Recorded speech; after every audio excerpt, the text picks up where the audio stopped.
Hola amigos de Contexto, aquí estamos como ya es una costumbre grabando desde nuestros hogares en este escenario de pandemia COVID-19. Y justamente hablando de esta pandemia, de la situación que vivimos, vamos a hablar en este programa de un tema muy interesante y es de reestructuración mercantil de las compañías o acuerdos previos.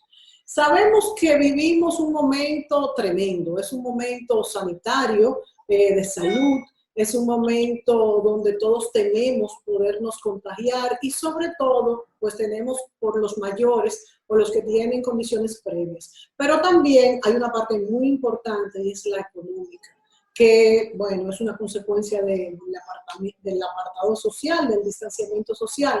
Esta situación económica provocada en el caso nuestro, porque nuestros sectores principales económicos han sido cerrados, la mayoría, el turismo, las remesas están viniendo mucho menos, la construcción está totalmente parada, nuestras zonas francas pocas están en funcionamiento y todas nuestras pequeñas empresas, por supuesto, como una cadena, también les pasa lo mismo. De manera que hay una posibilidad que ojalá no fuera grande, pero es grande, de que muchas empresas sufran económicamente en lo más hondo, ¿verdad?, de su médula. Y por eso creemos importante en este momento hablar de lo que es una reestructuración mercantil o acuerdos previos. Todo esto está amparado en la ley 141.15, que nos van a explicar dos abogados expertos que hemos invitado en esta ocasión. Ellos son los licenciados Pamela Benzán Arbaje. Pamela es abogada senior de la firma Guzmán Ariza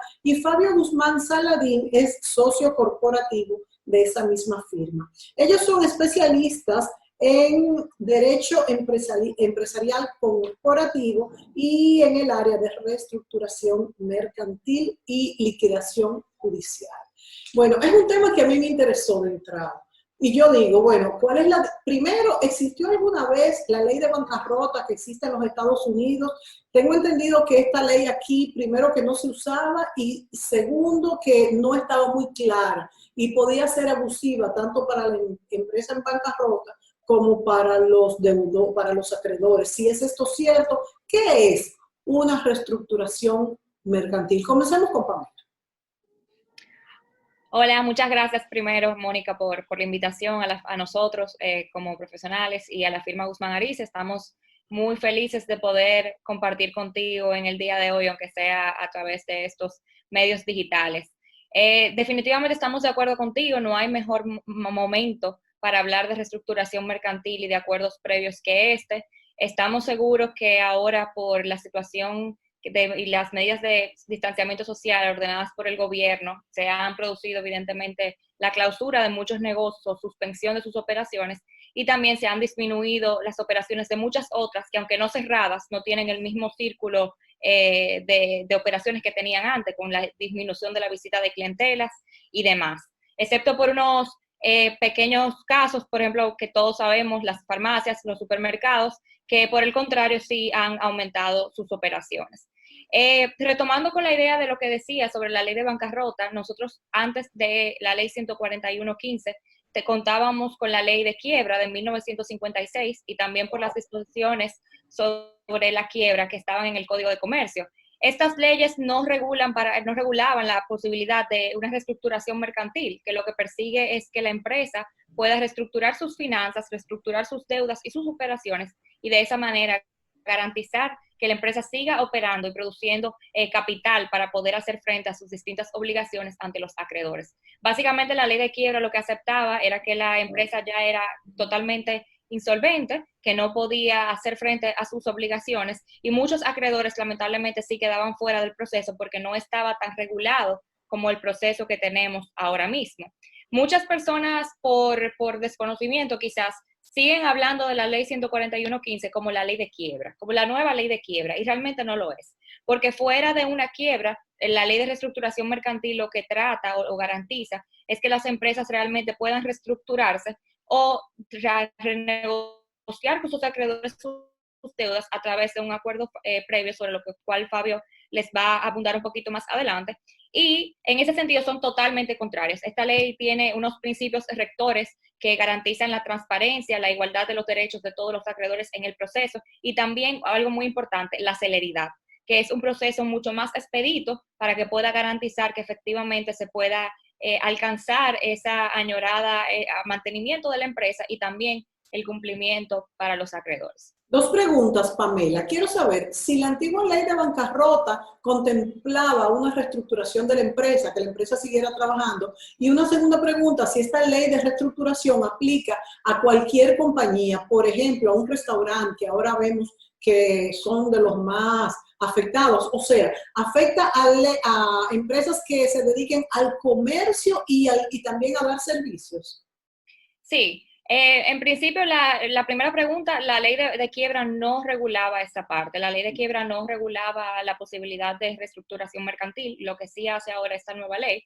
Y en cuanto al alcance, la ley aplica para todas las personas físicas, comerciantes, que se dediquen, por lo tanto, de manera habitual a los actos de comercio, como es definido por el artículo único de nuestro Código de Comercio, y también para todas las empresas para todas las empresas comerciales que se encuentren establecidas en la República Dominicana, tanto nacionales como extranjeras con domicilio permanente en la República Dominicana. Claro que sí, que un restaurante puede perfectamente acogerse a la ley de quiebra si se verifica que está, perdón, a la ley de 141.15 de reestructuración mercantil, ya se me quedó esa palabrita, sobre reestructuración mercantil, si se dan las condiciones establecidas en la ley y se encuentra en una situación actual o inminente de insolvencia. O también pudiera ser el caso que no haya la necesidad de llegar a un procedimiento de reestructuración mercantil y que se pueda mejor acoger a un acuerdo previo, que también lo vamos a tratar en esta sesión.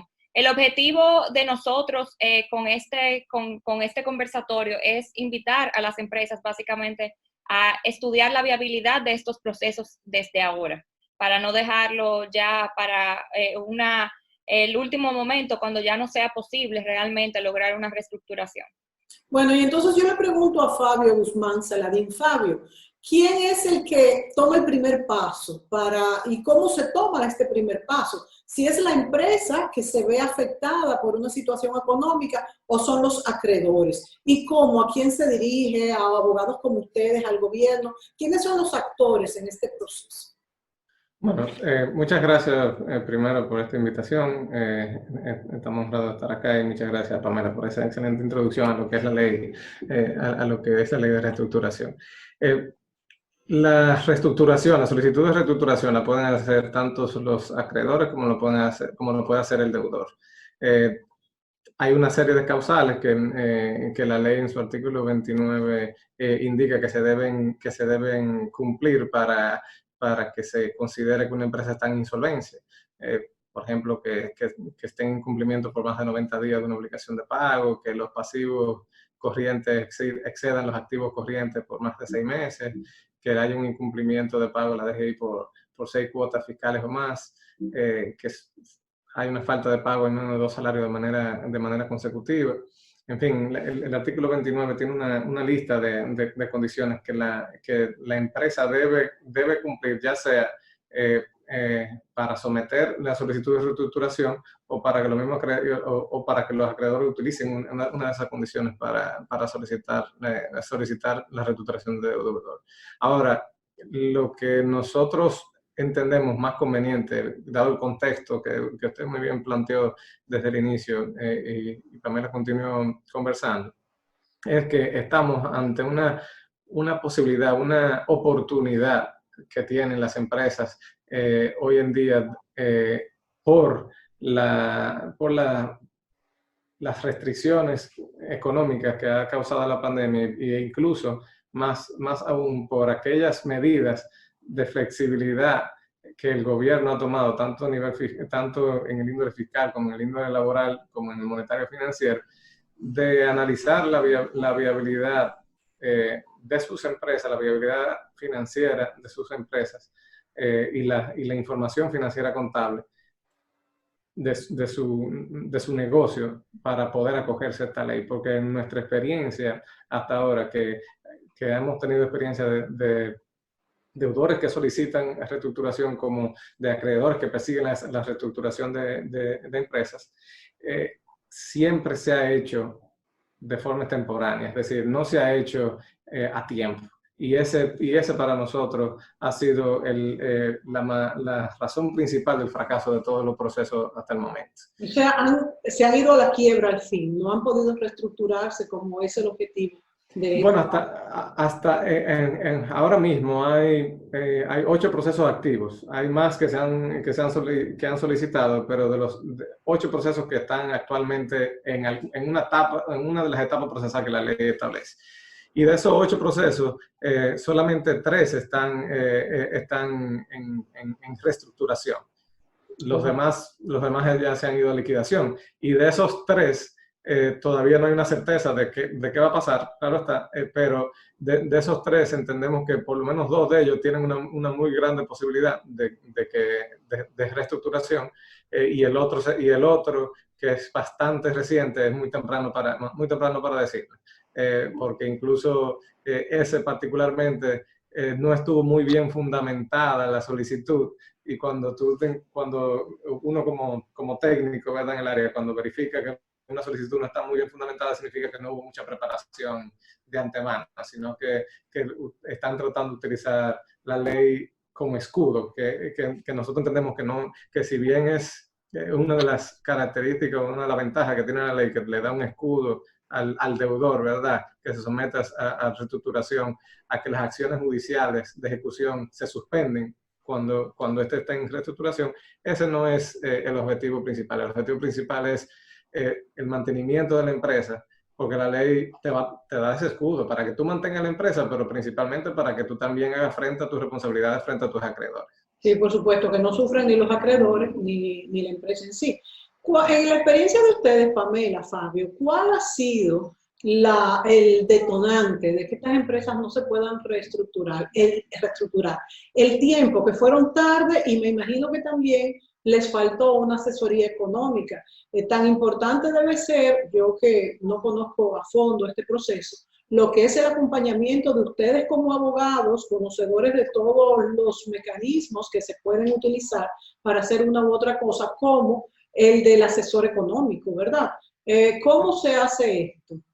Definitivamente, como dije anteriormente, la razón principal de que los procesos no han sido exitosos es tiempo de preparación, más que nada. Y un tiempo de preparación para un análisis de viabilidad de la empresa, someterse al escrutinio que conlleva la reestructuración mercantil. Porque no es solamente, una empresa no solamente requeriría de tener sus estados financieros al día, su documentación corporativa organizada, sus declaraciones juradas al día, sino tener control y manejo de la información contable y financiera de la empresa.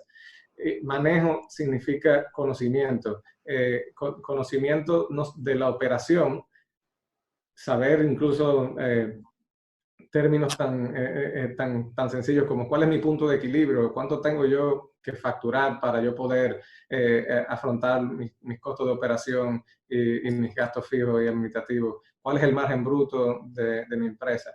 Y utilizar a equipos multidisciplinarios, ya sea interno o externo. En el caso de conocimiento de reestructuración, obligatoriamente tendrá que ser externo, que le permita a ellos establecer como advertencias que pueden ser ratios financieros. Uno de los ratios financieros que nosotros más comúnmente sugerimos es el de capital neto de trabajo, porque el capital neto de trabajo te permite a ti básicamente tener una idea de cuál es la inversión que debe realizar la empresa para mantenerse funcionando en X periodo de tiempo. Puede ser a 1 mes, a 3 meses, a 6 meses, e incluso se puede ajustar a la ley. O sea que ese es el primer paso. El primer paso es tener control de la información contable y financiera de la empresa.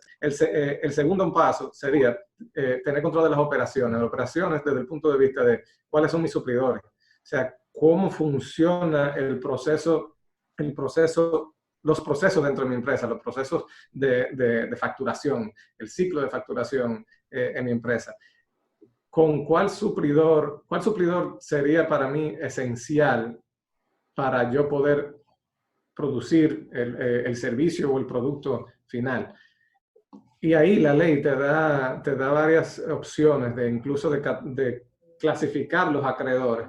Y esa clasificación de los acreedores te permite prepararte para saber cuáles de esos acreedores tienen prioridad según la ley. Por ejemplo, en la ley establece como prioritarios los acreedores laborales, luego los estatales, dígase la Dirección General de Impuesto Interno, luego las entidades financieras, los obligacionistas, los acreedores de suministro de bienes o servicios. Pero esa misma clasificación se utiliza también en algo que nosotros entendemos que es el momento, y un momento histórico para la República Dominicana, en el sentido de que es la primera vez que se podría ponderar su uso, de los acuerdos previos, que hasta el momento no se han utilizado.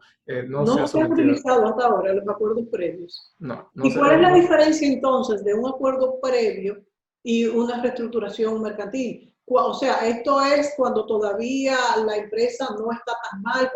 ¿Cuál es la diferencia de circunstancia en esto? Bueno, para entender la diferencia hay que entender la similitud, ¿verdad? O sea, tanto el acuerdo previo como la reestructuración te permite reestructurar tu pasivo, reestructurar tus activos como deudor, reorganizar tu actividad empresarial, negociar condonación de deuda, modificar los plazos de exigibilidad, refinanciar tus deudas. Y ambos, y aquí comienza la primera diferencia, te permite suspender los procesos de ejecución. La reestructuración es automática, pero en el acuerdo previo tú la tienes que solicitar. La diferencia más interesante, sin embargo, está en que los acuerdos previos te permiten utilizar la clasificación de los acreedores que yo mencioné hace un momento para tú negociar con un grupo de estos y no necesariamente con la totalidad. ¿Y por qué eso es interesante en estos momentos? Eso es interesante porque lo que dije al inicio, de que ya el gobierno nos ha dado flexibilidad a las empresas a nivel fiscal, a nivel laboral y financiera a través de la política monetaria y financiera que la Junta Monetaria flexibilizó. Lo que significa que de los acreedores que mencioné antes, los acreedores laborales, acreedores estatales y entidades financieras... Es bueno aclarar, Fabio, que cuando tú hablas de esta clasificación de acreedores, se está hablando de a cuál se le tiene que pagar primero.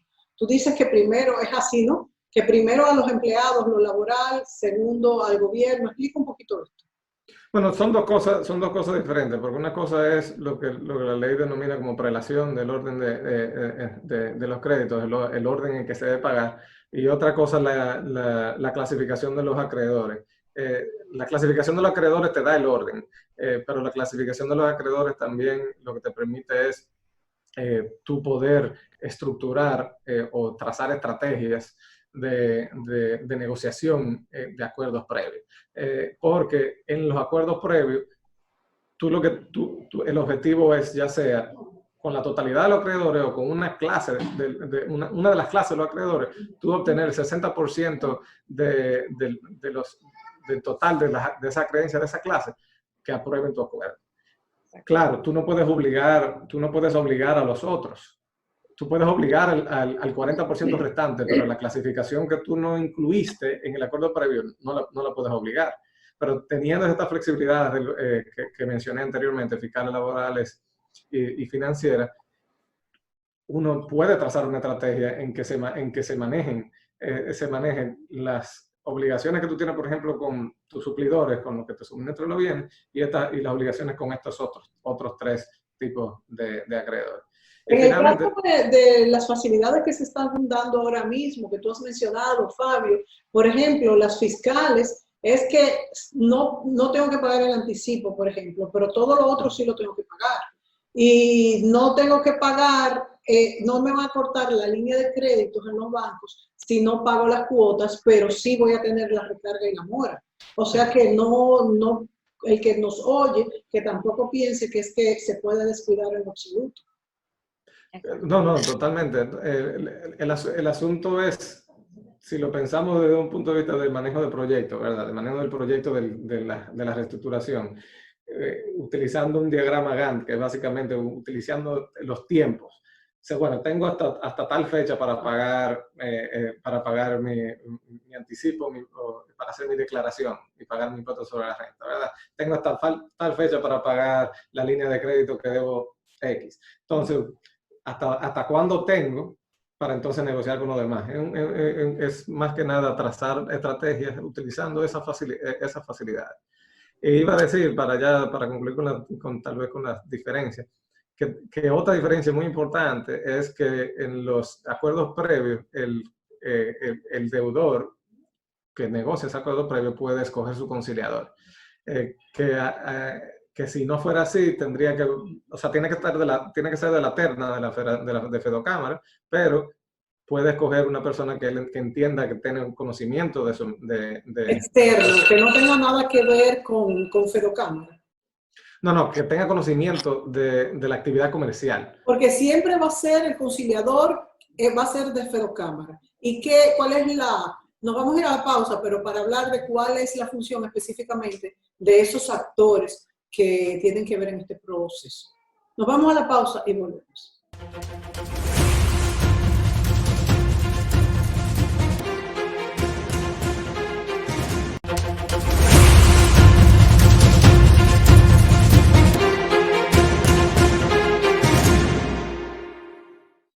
Amigos, continuamos con este programa con Pamela Benzán y Fabio Guzmán Sanadín, hablando sobre la reestructuración mercantil. Y le preguntaba en el segmento anterior quiénes son los actores en este proceso y cómo se eligen, Pamela.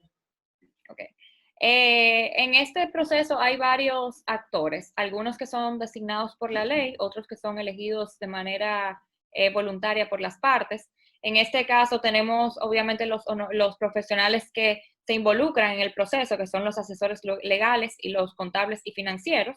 Los asesores legales de la empresa, que la empresa elija para que los representen en el proceso de reestructuración, están sujetos a un mutuo acuerdo entre las partes. La ley no hace referencia a ello, ni hay como un pool de abogados de los cuales ellos tengan que elegir de manera obligatoria.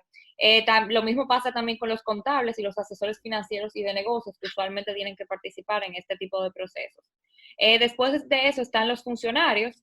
En el proceso participan, aparte del tribunal, que obviamente está dirigido por un juez, el tribunal tiene que hacer una designación, dependiendo de la etapa del proceso en la cual se encuentre, de un funcionario que sirva básicamente como intermediario en el proceso, dependiendo de sus funciones. En una primera etapa tenemos el verificador, que el verificador es el funcionario que es designado o que puede ser designado al inicio del proceso cuando se hace una solicitud de reestructuración. En el caso de que no exista, que no se verifique realmente en la información depositada en el tribunal, o que el tribunal entienda que es necesario que un profesional, contador, en este caso para el caso de los verificadores, se cerciore de que realmente la empresa se encuentra en un estado de insolvencia. Entonces se designa un verificador para que revise, haga una revisión rápida de los documentos financieros de la empresa y de su situación financiera, y pueda recomendar si se inicia o no un proceso de reestructuración mercantil. Si en ese caso el verificador detecta, por ejemplo, que la empresa, por la condición financiera en la que se encuentra, no se puede reestructurar, puede recomendar que la empresa pase directamente a una etapa de liquidación judicial. Luego está el conciliador. El conciliador es la persona que rige y dirige el proceso de negociación y conciliación, que es el más importante en el proceso de reestructuración mercantil, ya que el conciliador tiene que encargarse de registrar todas las acreencias que sean de la empresa. O sea, él es que presenta una lista provisional inicialmente y luego una lista definitiva de los créditos de la empresa, y también es el que se encarga de supervisar que la empresa cumpla con todas las restricciones que le establece la ley durante el proceso de reestructuración. Por ejemplo, que la empresa no haga pagos, no constituya nuevas garantías, no venda activos, que son algunas de las restricciones establecidas en la ley y que solamente pueden hacerlo con la anuencia expresa del conciliador. Nosotros hemos tenido la oportunidad de participar en uno de los casos, como Fabio fue designado como conciliador, yo funjo en el proceso como auxiliar experta, que también es otro de los que establece la ley, de otros de los funcionarios, que es designado por el funcionario designado. O sea, por ejemplo, el Fabio como conciliador puede designarme a mí y a otras personas del equipo como auxiliares expertos para que lo asistan con el cumplimiento de sus funciones.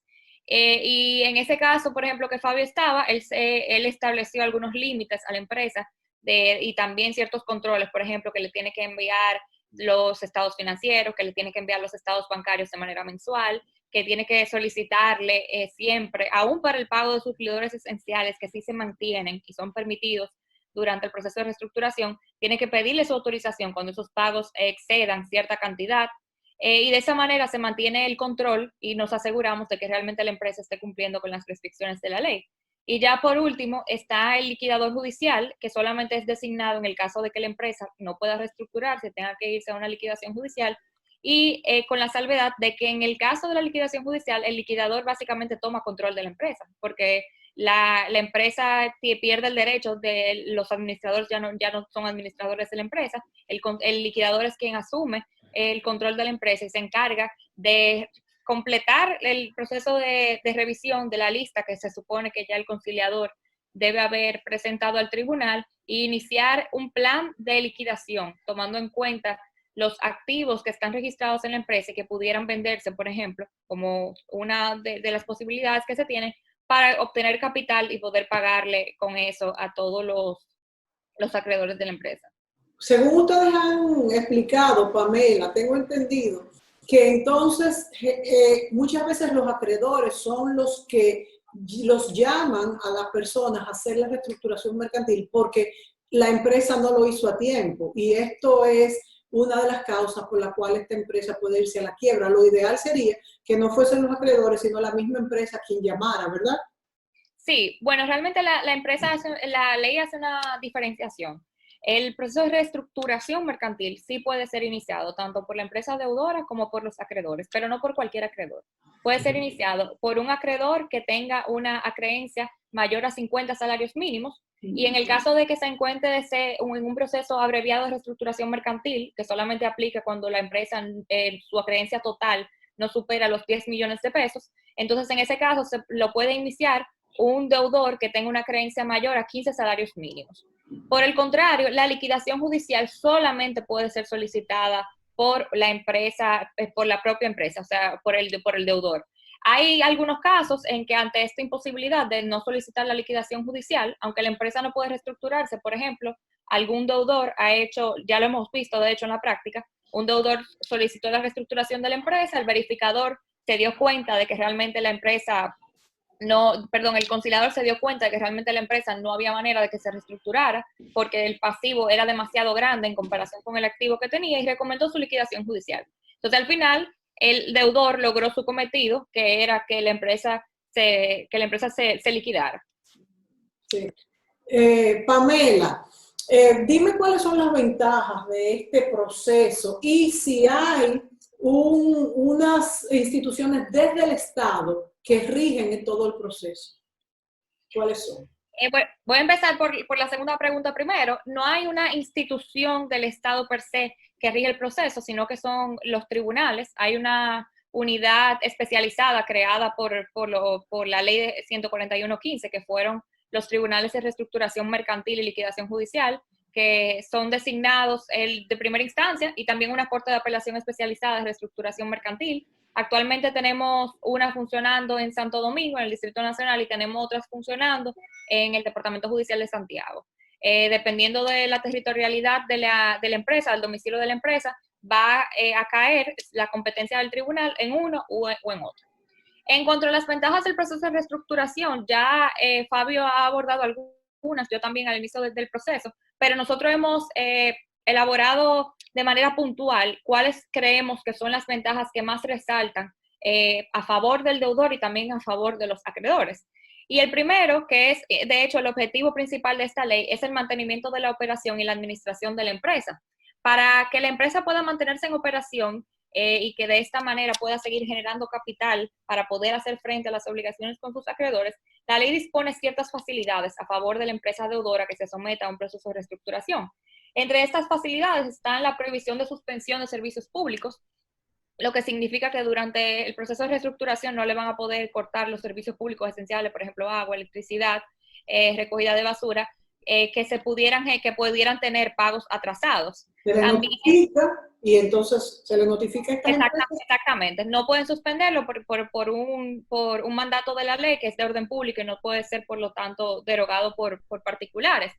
También hay una prohibición de terminación de contratos por el simple inicio del proceso. Esto es muy importante porque significa que los suplidores esenciales tienen que mantenerse cumpliendo los contratos y no pueden, simplemente por el hecho de que la empresa se somete a un proceso de reestructuración, no pueden terminarlo, que era una mala práctica que había anteriormente con la ley de quiebra, que desde que los suplidores e incluso, por ejemplo, los bancos, se establecían los contratos como una cláusula de terminación del contrato, que si una de las partes entraba en un proceso de reestructuración mercantil o de quiebra, como se llamaba anteriormente, entonces la otra parte podía terminar el contrato. En este caso hay una prohibición y por el simple hecho, si tú incumples posteriormente y eso se notifica al tribunal, sí se puede terminar el contrato. Pero si la empresa todavía no se ha generado un incumplimiento y el contrato se mantiene vigente, por el simple hecho de que la empresa entre en un proceso de reestructuración, la otra parte no puede decidir que se va a terminar el contrato. También, como mencionaba Fabio anteriormente, se le permite seguir pagándole a los proveedores esenciales, que es determinante para que la empresa pueda seguir operando, y para ello la empresa está obligada a identificar esos proveedores una vez la solicitud es aprobada y a notificarlo al tribunal y al conciliador para que tengan conocimiento de que esos pagos sí están permitidos. También algo importante es que se establece expresamente que no va a haber una afectación de la calificación crediticia del deudor por el simple hecho de estar en un proceso de reestructuración mercantil, lo que a la vez le permite conseguir nuevos financiamientos o también refinanciamientos de deudas que ya tuvieran anteriormente. La ley, para garantizar estos refinanciamientos y renegociación de contratos, también establece la posibilidad de otorgar nuevas garantías, por ejemplo, que tienen que ser aprobadas por el tribunal y por el conciliador. Y también se permite que se le den algún tipo de facilidades, pero siempre bajo la supervisión y aprobación del tribunal y del conciliador. Muy bien, muy bien. Bueno, vámonos a la pausa entonces y volvemos enseguida con el último segmento.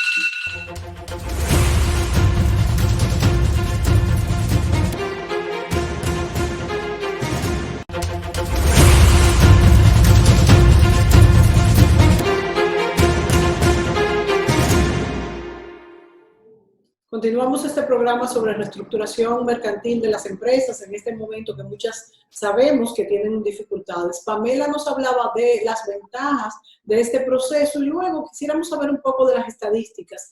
¿Cuál es la experiencia que tenemos en el país e internacionalmente sobre estos procesos? Adelante, Pamela. Gracias, Mónica. Continuando con la parte de las ventajas, algo muy importante que trajo la ley es la suspensión de ciertas acciones judiciales, administrativas o arbitrales de contenido patrimonial que son establecidas de manera automática. Tan pronto el proceso de reestructuración es aprobado por el tribunal, empiezan a operar todas estas suspensiones que tengo en pantalla, que como dije, incluyen las acciones judiciales, cualquier vía de ejecución, desalojo o embargo, cómputo de intereses convencionales, procedimientos de ejecución de créditos fiscales, y también se establece, esto en favor de los acreedores, la imposibilidad de enajenación de bienes, constitución de nuevas garantías y reorganización societaria, salvo aquellas que sí sean expresamente aprobadas por el tribunal y el conciliador. Otra de las ventajas es que este proceso se identifica por la celeridad. Los plazos establecidos en la ley para el cumplimiento de las obligaciones y el proceso son bastante cortos.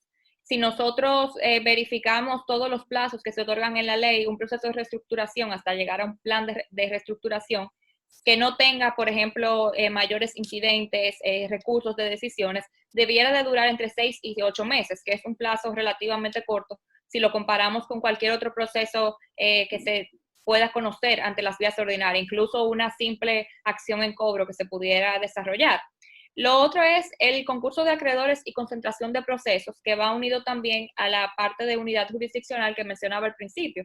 Y es que como la ley estableció que el Tribunal de Reestructuración Mercantil es competente para conocer de todas las acciones que tengan que ver con el patrimonio del deudor mientras dure el proceso de reestructuración mercantil, todos los acreedores tienen que concurrir a este proceso. Y cualquier acción que tenga por finalidad la afectación de los bienes o el patrimonio de la empresa deudora se tienen que conocer en ese mismo tribunal. Eso garantiza dos cosas. Primero, que el acreedor, la empresa deudora no va a tener que gastar sus recursos y su tiempo defendiéndose de 1.000.000 de casos legales que se estén desarrollando de manera paralela, persiguiendo el cobro o la ejecución de sus bienes, que ya van a estar suspendidos en el proceso.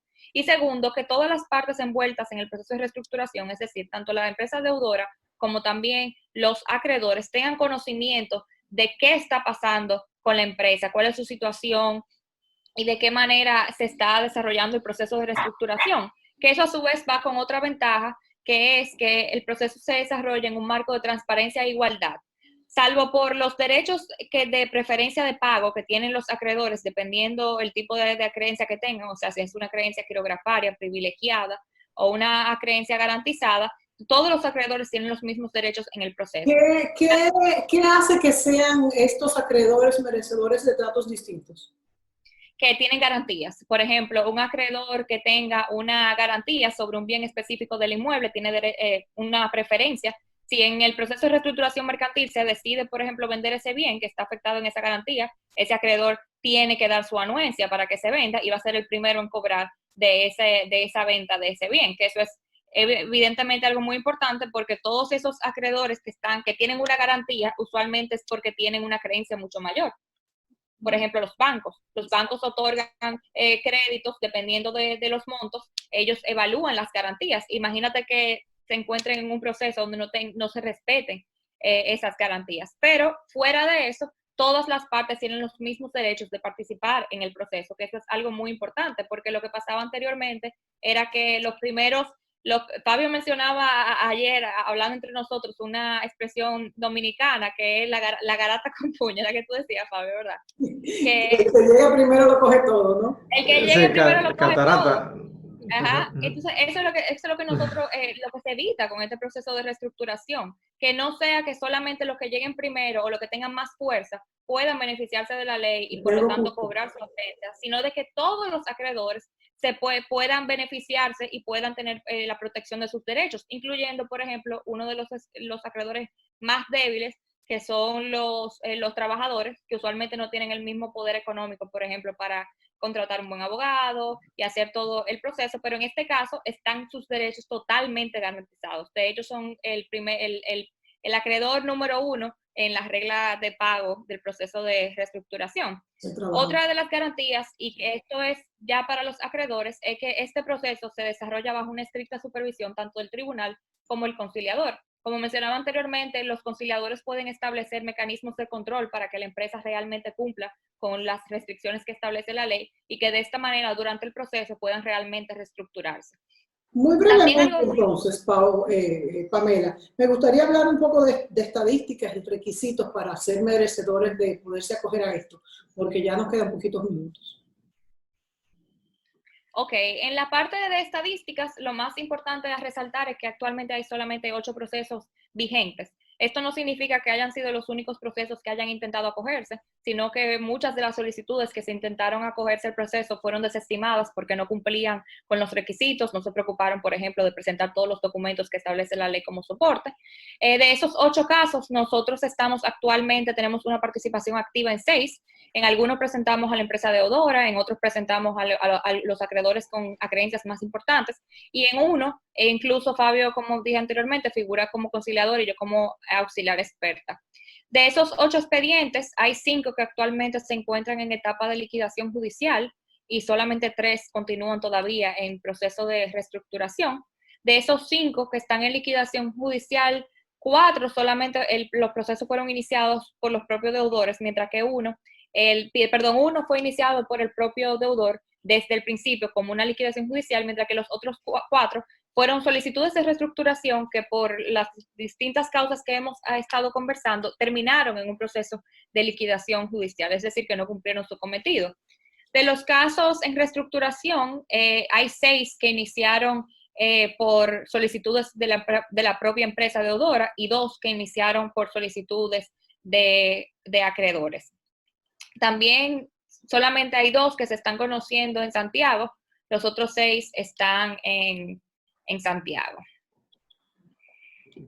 Ese es el resumen de las estadísticas, y un caso muy importante que, aunque no está vigente, sí tenemos que mencionarlo por su importancia, es que, como vimos en este resumen de estadísticas, los 8 casos que se encuentran vigentes actualmente son empresas deudores, pero también la ley 141.15 aplica para personas físicas comerciantes. Hubo uno de los primeros casos que fue iniciado por un señor que alegaba ser comerciante. Él depositó su solicitud de reestructuración mercantil, tenía unas deudas bastante elevadas. El tribunal acogió su solicitud de reestructuración mercantil de manera provisional, y luego de una serie de impugnaciones que fueron realizadas por los acreedores, el tribunal pudo constatar que esta persona realmente no reunía los requisitos para ser considerado como un comerciante, y por lo tanto el proceso de reestructuración fue revocado. O sea, porque entonces, ¿qué era? Él era una persona que él era presidente de una financiera en la República Dominicana que quebró. Realmente se encuentra incluso ahora mismo en un proceso de criminal por fraude, y él quiso beneficiarse de las suspensiones que otorga la ley, para no sufrir consecuencias penales.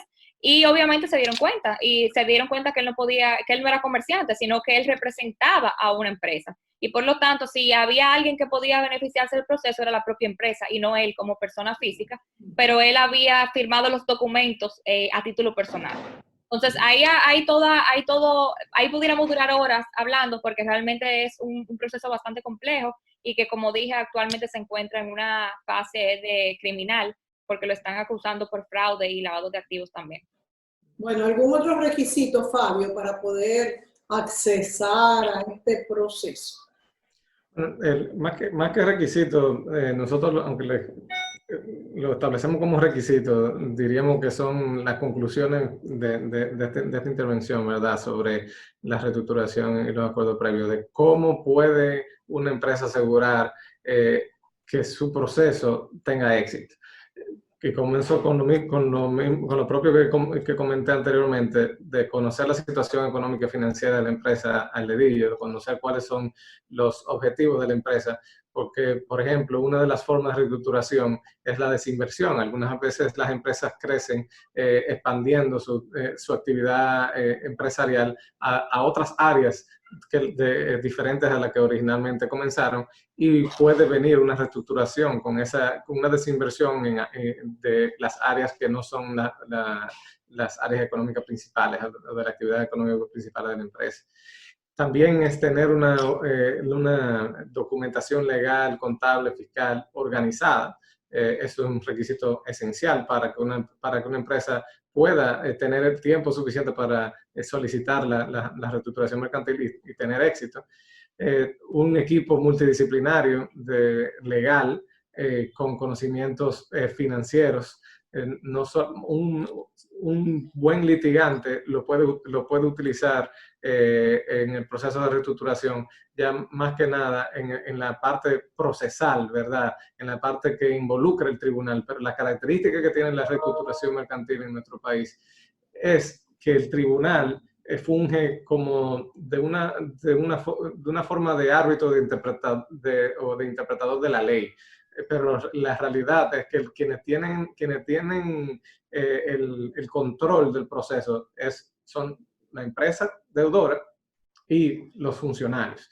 El tribunal es el árbitro entre la empresa deudora, los acreedores, el funcionario, el mediador, y el tribunal el árbitro que interpreta la ley. Por eso... Pablo, una pregunta. Yo estoy segura que muchas personas que están viendo esta información se preguntan, bueno, pero si yo tengo una empresa a punto de quiebra, que quiero recuperarme para reestructurarme y demás, si yo me aboco a este proceso, que de hecho me parece excelente y muy bueno que exista, es muy halagador porque le da unas esperanzas, pero no será un proceso muy caro.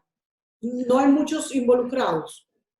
Bueno, los costos o sea, el proceso tiene costos, pero los costos están limitados por la propia ley. Y es una muy buena pregunta porque refuerza lo que nosotros estamos tratando de sugerir a las empresas. Ahora la empresa tiene tiempo para sentarse, analizar la viabilidad de un acuerdo previo, cuyos costes son mucho menores, porque el acuerdo previo, los plazos, el acuerdo previo lo que involucra es negociación con tus acreedores, someter al tribunal, el tribunal tiene 20 días para dar una decisión, y en caso de que un acreedor lo quiera impugnar o que el tribunal niegue o no homologue el acuerdo previo, entonces 30 días más para apelar, ¿verdad?, esa decisión o para contestar esa decisión. A diferencia de, como dijo Pamela, de un proceso de reestructuración que, si bien tiene un plazo entre 6 y 8 meses, pueden haber dentro del mismo proceso impugnaciones, contestaciones, apelaciones que puedan retrasarlo. Los costos son también manejables, es decir, y una de las cosas que nosotros, yo como conciliador, Pamela como auxiliar experta, logramos en el proceso en el que estamos actualmente, que argumentamos ante el tribunal que no era necesario establecer un costo de proceso desde el inicio, porque iba a ser como un grillete para la empresa poder sobrevivir, que así como le había pedido en un inicio unos costos de procedimientos anticipados, ¿verdad?, que no pueden excederse en una ley de 0.5%, puede el tribunal también pedir cada vez que se requieran o cada vez que se vayan a agotar otro avance de costos. Y ese fue nuestro argumento. Todavía estamos esperando la decisión de la magistrada, pero considerando su preparación, una magistrada muy preparada, la magistrada del Tribunal de Reestructuración de Santiago, entendemos que va a estar de acuerdo con un planteamiento que va de acorde y de la mano con los principios de la ley, que el principio de la ley son la maximización de activos y que se mantenga la actividad empresarial. Sí. Y aparte de eso, en cuanto a los funcionarios, algo breve a agregar, es que tampoco todos los funcionarios se involucran en el proceso al mismo tiempo. De hecho, en una etapa, por ejemplo, de reestructuración mercantil, puede ser que si tú tienes unos abogados preparados que puedan sustentar la solicitud debidamente, el reglamento establece que el verificador se puede omitir. O sea que tú, si vas a tener un proceso de reestructuración y nosotros evaluamos su viabilidad y entendemos que va a ser exitoso, tú quizás solamente tengas que pagarle a un solo funcionario, que es el conciliador, para que dirija la etapa de conciliación y negociación, y ningún otro funcionario va a intervenir en el proceso. Bueno, se nos acabó el tiempo. Es una intervención y un programa muy educativo y que ayuda a lo que son las empresas que en este momento enfrentan dificultades económicas, como puede ser cualquiera de las nuestras.